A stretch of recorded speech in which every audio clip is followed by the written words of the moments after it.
Coming up on today's show, we'll visit the annual GAP Players Dinner. And our teed-off panel returns. But first, we're headed to Curran Physical Therapy, where a local club professional is going through a TPI screen. So again, that's just because his body can't stabilize.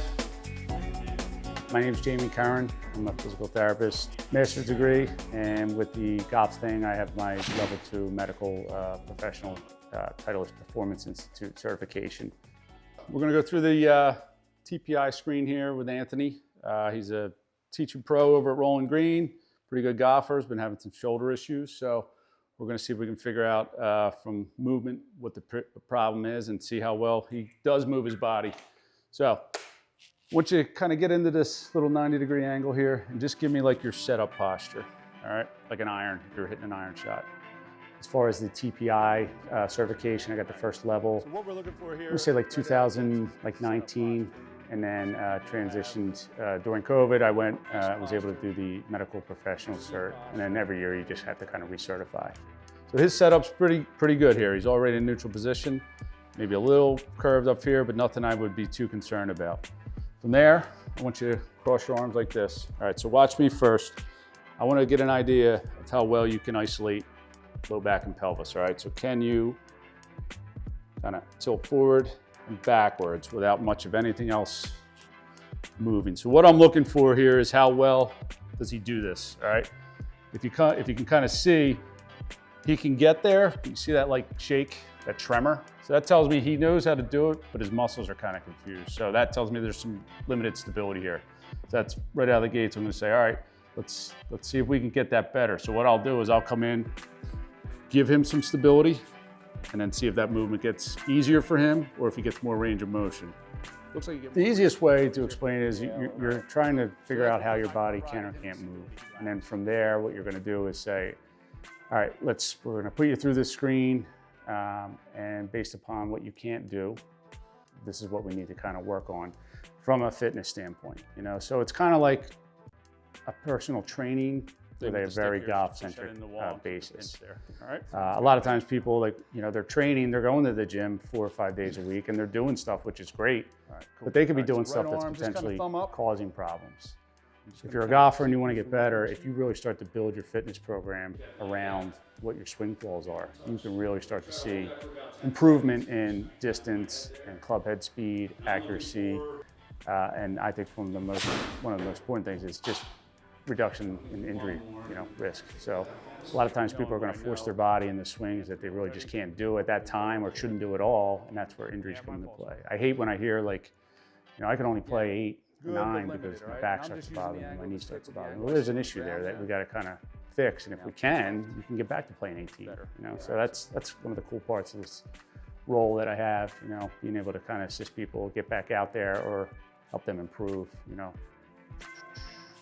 All right, this is an important one for him since he's been dealing with a shoulder injury. Get in that posture for me.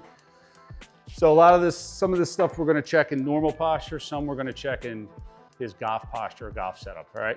So this is the 90-90 test. 90-90 being taking his arm up to a 90-degree position from the shoulder joint and the elbow. All right.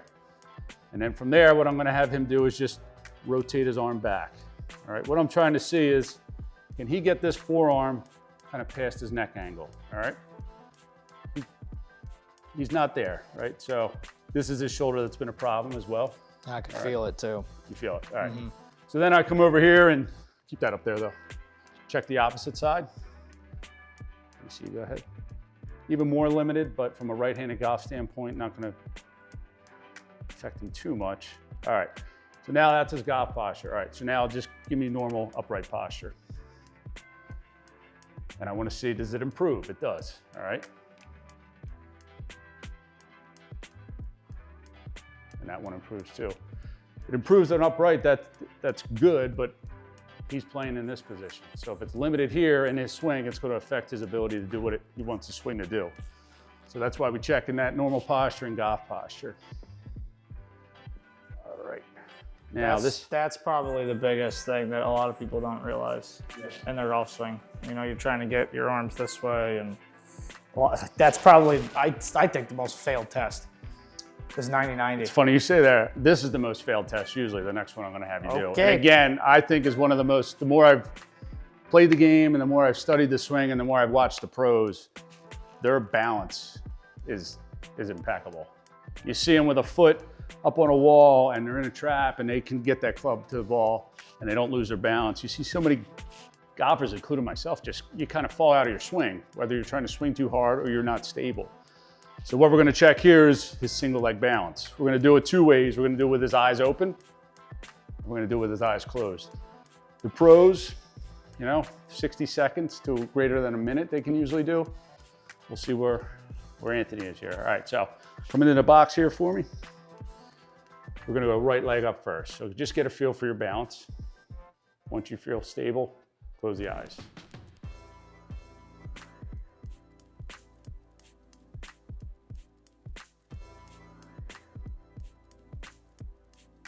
Now here's the thing, people will say, but I wobble. But if you wobble with your eyes closed and you can regain your balance, you have that. He would have went longer because he did last time.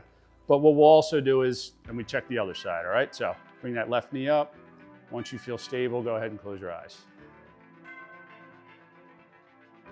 All right, nice catch. All right, don't hurt yourself trying not to fall. So, a little under, about 10 seconds. They always want to try again. But in that one try, they can already kind of program themselves to do it better. So you always go off the first try.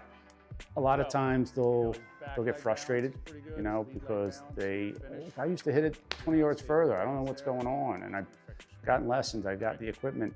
So when I can kind of give them that breakthrough and say, hey, if we correct this, whether it's balance or mobility or strength, and then they start to see it objectively, whether it's on the course when they're playing or here when they're hitting on the simulator, when that light goes off, it's really cool to be able to help people, in that manner. And, for my own golf game, I really saw a big improvement. And I was like, wow, I can't believe I didn't figure this out on my own. But yeah, when you start doing a lot of these moves, and it's not a lot of heavy weight, it's a lot of multi-movement dynamic stuff. And people are like, oh, I can do a lot more weight than that. And hey, just try this. And they're like, whoa, I can't believe I can't keep my balance. Well, then when they can get through that, it translates immediately into their game. Let's hit some balls. Let's hit some balls. So 7-iron, what's your normal distance? 182. All right, let me drop a flag for you. Before I start the screen, most clients, or if I'm working with them, I'll say, hey, either email or over the phone, what is your biggest flaw? Pros know what their biggest flaw is, and sometimes I don't even understand what they're saying. But you used to hit a draw, now you can't. So they know what the problem is, and maybe they think they know how to fix it, and sometimes it's not working for them, right? So then they come in here, and I can say, well, this isn't doing what it needs to, and based upon what I see your ball doing on the simulator, club head speed, ball speed, they're two good ones, but seeing trajectory and how accurate, how frequently they do the same ball flight can help me say, all right, well, I think because your body can't do this is why you're having that issue, or this is why your speed and your distance are going down. This time of year is where I start to get the most calls, is because people have realized they have some time off, they want to get better, or they realize I couldn't play as well as I wanted to this season, I want to be able to do that next season. Recently, Gap had its 20th Players Dinner. With all the details is Gap's Marty Emmett. Gap recognized its 2025 Players of the Year at its annual Players Dinner. Lanark Country Club hosted the annual gala.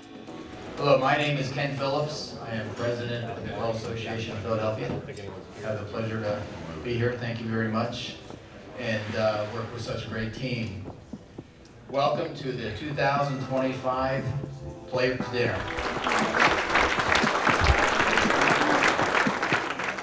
Drew Nicholas of Galloway National secured his first William Hyman III Player of the Year with a historic campaign. Victories in the BMW Philadelphia Amateur and Philadelphia Open put him in an exclusive club.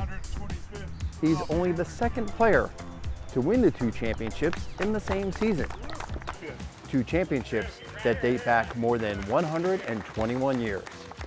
The other individual to accomplish that rare feat, Gap Hall of Famer R.J. Siegel in 1987.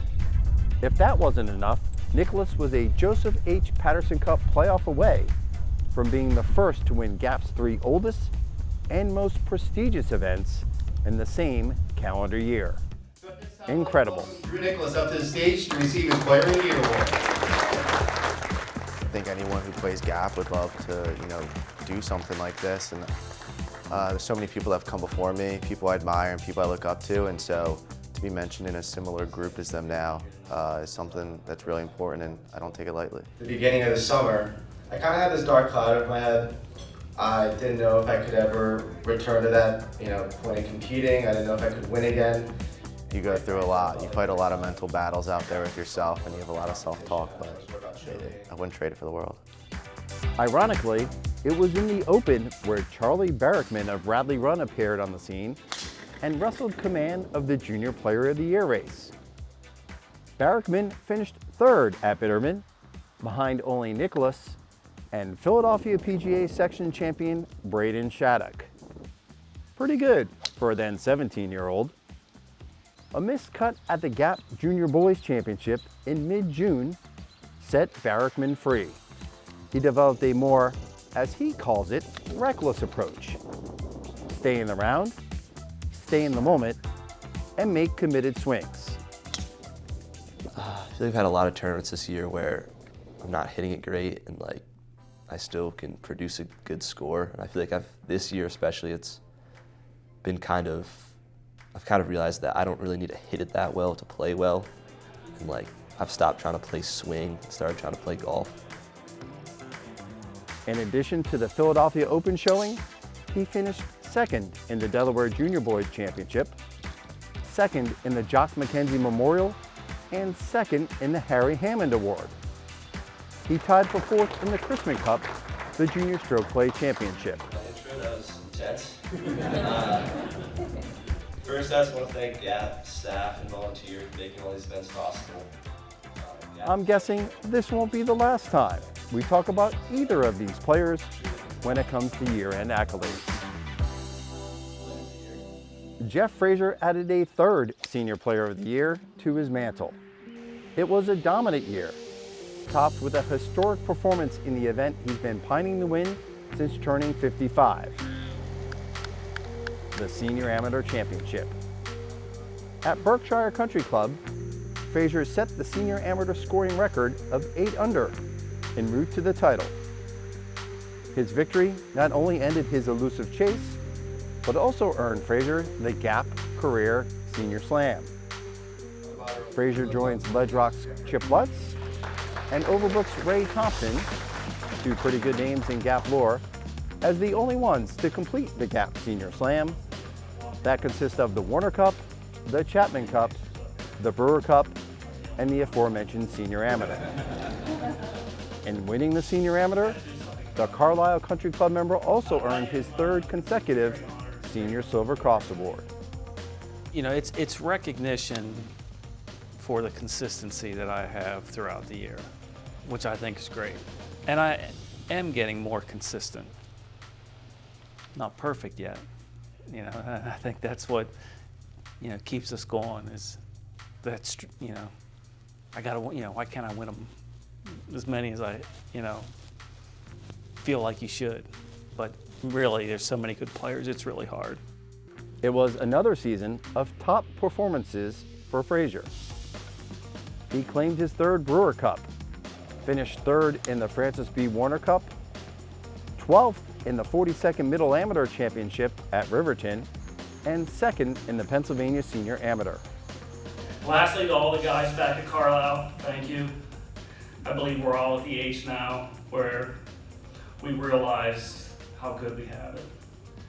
I am grateful for what we In his first year of Super Senior eligibility, Mestre announced his divisional presence in style, a Super Senior Player of the Year. GAP's immediate past president and a teed-off regular member, Mestre defeated defending Super Senior Player of the Year Greg Osborne of Overlook Golf Course. His title earned him the distinction of being the 3rd player to win a Super Senior and Senior Player of the Year honor. He was the Senior Player of the Year in 2019 and 2021. Congratulations. it's you know, the culmination of a full year's competition. So you know, we all have good moments during the season, hopefully, but to be able to maintain it and to finish it means a lot to me. Mestre laid the groundwork with warm performances in the Warner Cup Senior and Chapman Memorial Super Senior. In the late summer, he caught fire. Mestre captured the 10th Delaware Super Senior Championship at the Rookery with a 2-day total of 7 under par. He shot a stroke better than his age, that's 64, in competition for the first time in round 1. It was also his first win in the first state, a proud moment for the University of Delaware alum. Almost a month later, Mestre used a little motivation from Harry Donahue to take the Gap Super Senior at Ballard. Then a call I got on Tuesday evening, September 23rd, from Harry Donahue. Harry called me at the peak of his cancer treatments and in between my rounds at the Gap Super Senior to give me a pep talk. Can you imagine? He had the time to call me for a pep talk. So the short of it is, I won the 36-hole event the next day. Thankfully, I had the opportunity to thank him before he died, and I told him that I did it for Harry. Rest in peace, and thank you, Harry. We miss you, Harry, and thank you, Harry. Congratulations to Jeff and Oscar. Remember, never pick up. Reporting for Gap, I'm Marty Emino. Our Teed Off panel is brought to you by Lulu Country Club.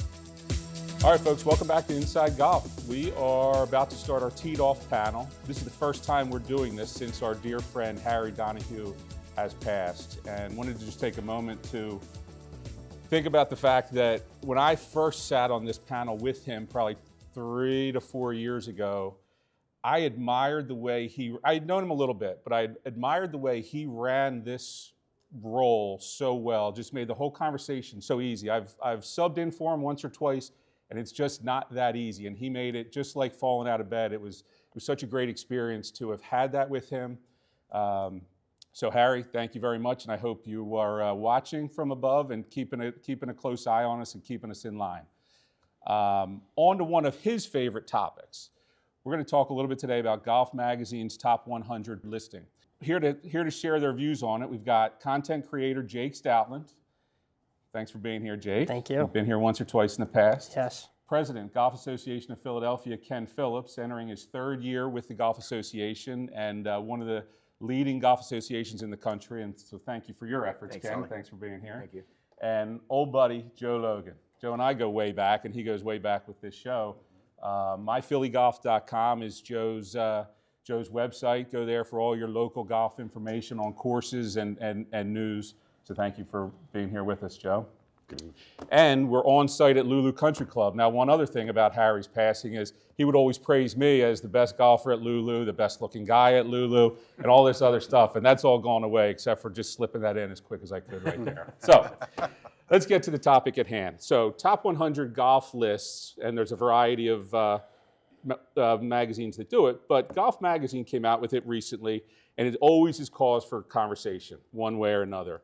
Curious what your feedback or what your views on the list are, if there's anything specific about it that stands out, but also share a little bit about what you personally feel like makes a great golf course and warrants the list. Let's start with you, Jake. Yeah, so golf ratings to me are, I think they're obviously polarizing, and I always go back to, there's a famous Louis Armstrong quote. He says, people ask me, what is great music? He says, I don't know what great music is, but I know when I start tapping my toes, I like it.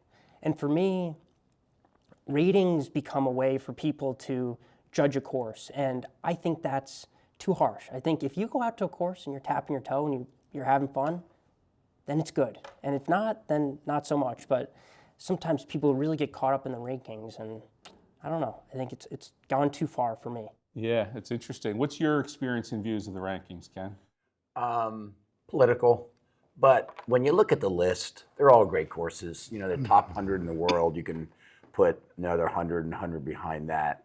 I liked, and I'm not sure if Golf Digest still does it, and when they would do classic courses, top 100 classic, top 100 built, after 1980, because Sandhills was always, number one after 80, which Sandhills is an awesome golf course. I like when you look at that, because to compare, some of our great local courses here, okay, classic Flynn courses and things of that nature. Lancaster. Yeah, Lancaster. Comparing that against a new course that was built 5 years ago down in Cabo, and that's now in the top 100. But again, I think they're great list. I think everyone likes reading the magazine because they can say, hey, I played here, I didn't play here, maybe I should try to get there. But it does come down to some of the other things we'll talk about, architecture and vistas and things of that nature. How about yourself, Joe? What's your experience with the lists and maybe some of your favorites? Well, I mean, I spent about 15 years as a rater for Golf Week magazine, so I have some idea of how the whole process works. And I can tell you that magazines do these because people love lists. And that's why you see this is top in the world. Other magazines do the top American courses, modern courses, best you can play in state, best privates, best every conceivable list they can come up with. So shockingly, it's a marketing ploy to get us talking about it, maybe buying the magazines. Exactly. And to give you some sense and perspective of, everybody wants to say, hey, I played 3 of the top 50 courses or 50, that sort of thing. And it's good for that. And we all look at it. I mean, if you look at this list we're talking about today, the top 100 in the world, nothing has changed much. I mean, Pine Valley's number 1. It's always number 1, and for good reason. Yeah. And then, like Cypress and Philadelphia's got 2. Well, 3 if you count Oakmont, on the other side of the state. That was number 9. And Marion's number 13. Yeah. So we're well represented. Pretty well represented within a couple hours of here, aren't we? Yes, we are. What of the courses on the list, what's the best that you've played? Have you played Pine Valley? A number of times. You as well, I'm sure, Ken. We've all knocked off number 1. What's the course relatively local? Doesn't have to be Philadelphia, but that didn't make the list that maybe you could argue that it should. Let's go back to you, Jay. Somewhat local in the Hamptons, Atlantic Golf Club. Love it. Here's another part about this list. It's very architecturally driven. I think a great golf experience encompasses a lot more than just the architecture. It's the nuances around the whole experience, and I'm not sure this list captures that. And Atlantic does the architecture right, the hospitality, really everything at that course, to me, is a top 100 experience. You're talking about Atlantic City Country Club? No, Atlantic Golf Club. I asked for something relatively close that we might have some connection to. How about you, Ken? Do you have one that's a little bit of a sleeper? Does Lancaster make this list? Maybe just outside? Lancaster doesn't make the list, and I think Harry had a question a year ago or so. If you had one course to play for one last round, where would it be? And I said Lancaster, because I think it's one of Flynn's best courses. Shinnecock's number 1. Yeah. But I really think it's probably his best course. The variety of shots, the routing is phenomenal. The way he uses the land is pretty spectacular. Yeah, and so, getting back to what Jake said, when I walk off a golf course, if I can remember pretty much every hole, that was a good golf course for me, because something got my eye. Maybe it's a little stream running through, maybe it's, maybe it's the halfway house, but it's whatever it is, it's the all-encompassing feeling that you get from a course. I heard a great way that really fits the way both of you are talking about the rankings. A great description, other than a numerical, is if you walk off the 18th green, and if it were daylight or whatever, you would go right back to the first tee and start it all over again. Yeah. That's kind of the criteria. I mean, you mentioned it, 200 or 300 courses out of, say, 20,000 in the world. Mm-hmm. It's a very elite company. Yep. All of them are. Listen, great topic, good conversation. Thanks very much for your input, guys, and thanks all for watching, and we'll be back with Inside Golf in just a minute. Well, that's going to do it for this week's edition of Inside Golf. If you're out here playing today, you're crazy. I'm going back inside. Thanks for watching. We'll see you next time.